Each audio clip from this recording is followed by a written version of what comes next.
우리는 지혜로운 자녀는 아비를 즐겁게 하나니 라는 제목으로 말씀의 은혜를 나누도록 하겠습니다. 이제 잠언의 말씀도 이제 2장만을 남겨두고 있습니다.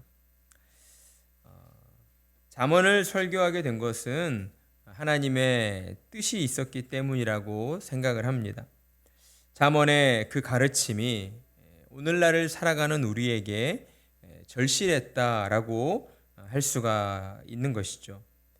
오늘날 우리가 사는 세상은 많은 부분에 있어서 하나님의 창조 질서가 무너지고 왜곡되어 버렸습니다. 그러다 보니 사람들은 무엇이 옳고 그른 것인가를 제대로 분간하지 못합니다. 설령 무엇이 옳고 그른 것인가를 바로 알고 있다고 하여도 주장하거나 또 함부로 말해서는 안 되는 그런 세상에 놓여 있습니다. 옳은 것을 말하여도 그것이 상대방의 감정을 상하게 하거나 또는 소수의 의견을 무시하거나 외면하는 것처럼 보일 때에 옳은 말이라 하여도 사람들은 그 말을 무시하고 외면해 버리기 때문입니다. 우리가 사는 이 세상이 이렇듯 이상한 세상이 되어 버렸다는 것이죠. 그러한 세상 속에서 사람들은 갈수록 양극단으로 분열되어 가고 있습니다. 아무런 이유 없이 타인을 향한 미움과 분노를 표출하는 그러한 혼란의 시대에 우리가 살아가고 있다는 것이죠. 이러한 세상에서 우리는 결코 행복할 수가 없습니다. 행복이라고 하는 것은 나 혼자서만 추구한다고 하여 얻어지는 것이 아니기 때문이죠. 사람의 존재가 혼자서 또 살아갈 수 없기 때문이기도 합니다. 따라서 사람은 더불어 함께 행복하려 할 때에 참된 행복을 이루어낼 수 있습니다. 그러니 우리는 행복하기 위한 지혜를 얻어야 한다라고 하는 것이죠. 어떠한 사람들은 행복이 성적순이라고 이야기를 하기도 합니다. 돈이 많으면 부자가 되면 저절로 행복해진다고 이야기하기도 합니다. 그러나 그런 말들은 모두 거짓이고 엉터리 말들입니다. 행복은 결코 성적이나 돈으로 얻어지는 것이 아니기 때문입니다. 사람이 느끼는 행복의 감정은 그런 것들로 인하여 생겨나는 것이 아니다라고 하는 것이죠. 왜냐하면 진정한 행복은 나 자신이 아니라 내가 아닌 타인을 통해서 얻어지는 것이기 때문입니다. 사랑하는 사람이 행복해할 때 나도 행복해지는 것이죠. 예수님이 우리에게 새 계명을 주시면서 하나님을 사랑하고 내 이웃을 내 자신과 같이 사랑하라 하신 이유가 또한 여기에 있다라고 할 수 있습니다. 그러니 우리는 나 자신이 행복하기 위해서 사랑하는 사람의 행복을 위해 노력해야 하는 것입니다. 우리와 함께 살아가는 이 땅의 많은 사람들의 행복을 위해 우리가 또한 노력해야 한다라고 하는 것이죠. 그 노력의 핵심이 되는 것이 바로 하나님의 지혜의 말씀을 듣는 것입니다. 하나님의 말씀을 듣고 마음에 새겨 우리의 생각과 가치관을 하나님께 맞추어야 한다라고 하는 것입니다. 그리고 나서 세상의 빛과 소금된 자들로 하나님의 뜻에 순종하며 살아가야 합니다. 그러할 때에 우리가 사는 이 세상이 더불어 함께 행복해지는 그러한 세상이 될 수가 있는 것입니다.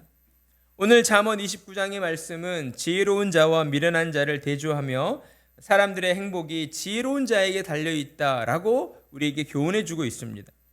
하나님은 먼저 지혜로운 사람이 되기 위한 필수적인 조건으로서 사람 안에 있는 교만을 꺾어내야 한다, 교만을 없애야 한다라고 우리에게 말씀하십니다. 1절의 말씀, 자주 책망을 받으면서도 목이 곧은 사람은 갑자기 패망을 당하고 피하지 못하리라. 아멘. 여기서 목이 곧은 사람은 어떤 사람입니까?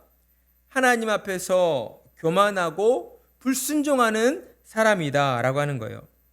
하나님께서는 그런 사람이 갑자기 패망을 당하는데 피하지 못할 것이다 라고 말씀을 하고 있는 것입니다. 왜 그렇습니까? 왜 피하지 못하는 것일까요? 무엇보다도 교만한 사람의 마음 가운데에는 하나님을 두려워하는 마음이 없기 때문입니다. 그리고 하나님을 두려워하지 않기 때문에 하나님의 말씀을 삶의 지표로 마음의 중심으로 두질 않는다라고 하는 것입니다. 그러니까 이런 사람은 하나님 앞에서 자기 얼굴에 더러운 오물이 묻어 있는지도 모른 채 그냥 살아가는 사람과 같다라고 하는 것이죠.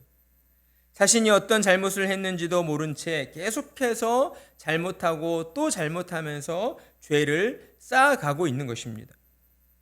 그리고 마침내 자신의 잘못들과 악행들이 쌓여 부메랑처럼 자신에게 돌아와 최후의 멸망을 맞이하게 된다라고 하는 것이죠.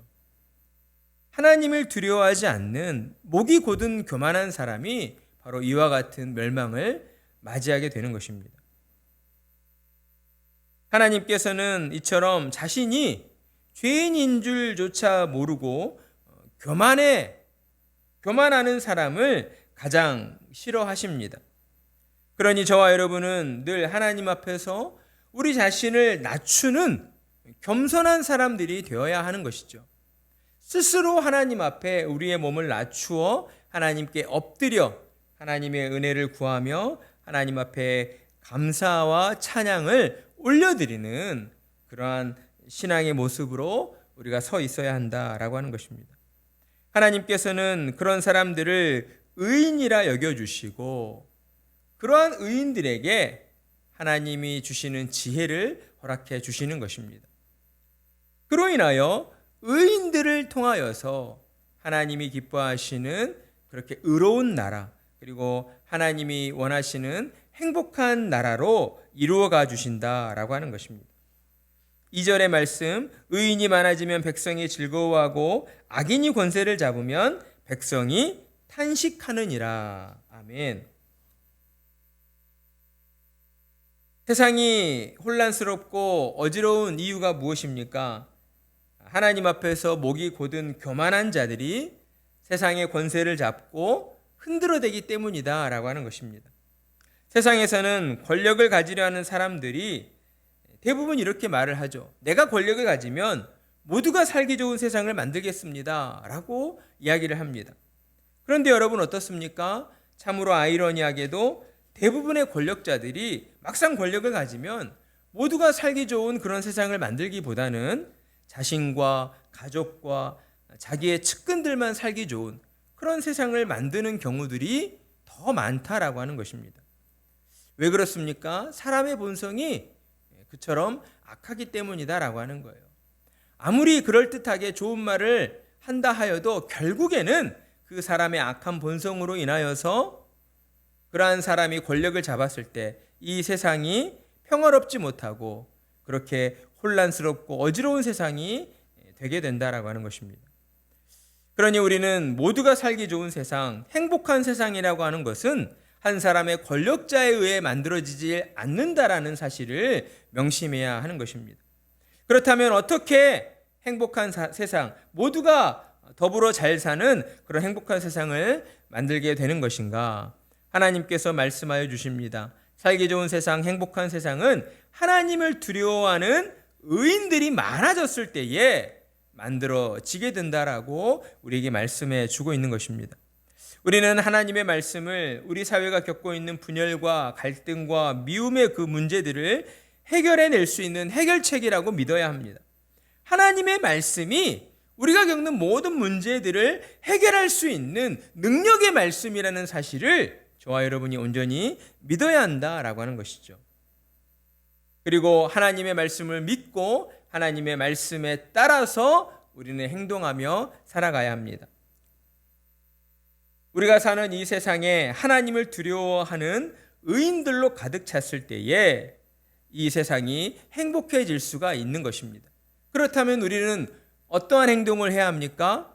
세상에 나아가 어때요? 선을 행하면서 하나님의 완전한 사랑으로 이 땅에 오신 예수 그리스도의 복음을 우리는 전하며 나아가야 한다. 복음을 전할 때에 하나님이 기뻐하시는 의인들이 이 땅 가운데에 가득 채워질 수가 있기 때문입니다. 이어서 3절, 지혜를 사모하는 자는 아비를 즐겁게 하여도 창기를 사귀는 자는 재물을 없이 하느니라. 하나님을 두려워하는 의인은 언제나 지혜를 사모하게 되어 있습니다. 이 지혜는요, 세상적인 어떤 학력이나 세상적인 어떤 그 지식 같은 것들이 아닙니다. 하나님을 아는 지혜, 하나님께서 말씀하여 주신 그 말씀을 깨달아 아는 지혜라고 할 수가 있는 것이죠.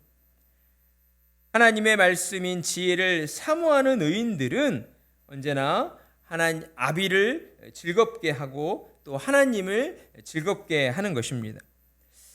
오늘 이 3절 말씀에서는 어떤 면으로 아비를 즐겁게 한다고 말씀하고 있는가? 재물을 대함에 있어서 재물을 대하는 지혜로운 자세로 인하여서 아비를 즐겁게 한다라고 말씀을 하고 있습니다. 그렇습니다. 지혜로운 사람은, 하나님의 말씀을 사모하는 지혜로운 사람은 자신의 아버지 어머니로부터 물려받은 자신의 몸과 마음, 그리고 자신에게 주어진 그 재물들을 어때요? 지혜롭게 사용할 줄 아는 사람이다라고 하는 것이죠. 그저 육신의 감정과 육신의 소욕과 육신의 쾌락과 만족만을 위해서 자신에게 주어진 것들을 그렇게 함부로 사용하는 그러한 미련한 사람이 아니다라고 하는 것입니다. 또한 이 말씀은 신앙적으로 볼 때에 하나님이 주신 믿음을 개인의 영광을 위해 사용하는 것이 아니라 하나님의 영광을 위해 지혜롭게 사용해야 한다라는 그러한 교훈의 말씀이기도 합니다. 우리는 하나님께서 허락하신 우리의 몸이, 또 우리 안에 있는 믿음이 하나님이 주신 은혜의 것이고, 또 우리의 몸이 성령의 전임을 깨닫고 세상을 살아가는 동안 음행을 멀리하고 또 주님의 순결한 신부로서 하나님께 영광 돌려드리는 그러한 지혜로운 신자들로 살아가야 하는 것입니다. 그리고 이어지는 4절은 왕은 공의로 나라를 경고케 하나 뇌물을 억지로 내게 하는 자는 나라를 멸망시키느니라 라고 말씀을 합니다. 인류 역사를 통해서도 살펴볼 때에 어떤 나라가 흥왕하였고 그 나라가 잘 살게 되었는가? 언제나 법과 정의로 그 나라를 다스릴 때에 그 나라가 부강하고 흥왕하게 되었다라고 하는 것을 우리는 알 수가 있습니다. 하나님이 허락하신 국가는 하나님이 만들어주신 법에 의하여 다스려져야 합니다. 모든 일들이 왕의 어떤 사사로운 감정이나 왕의 어떤 편의에 의해서 그렇게 다스려져서는 안 된다라고 하는 것이죠. 오직 정의와 공의를 위해서 왕은 모든 일들을 판단해야 하고 결정해야 하는 것입니다. 그래야지만 그 나라가 더욱 흥왕하게 되어지는 거예요. 그러나 그렇지 못하고 왕이 사사로이 개인의 감정을 위해, 개인의 유익을 위해 자신에게 주어진 권력을 사용하려 할 때에 그 나라는 점점점 쇠퇴하게 되고 결국에는 스스로 멸망하게 되는 그러한 비참한 최후를 맞이하게 되는 것입니다. 하나님은 우리에게 그러한 일들을 말씀해 주시고 있는 거예요.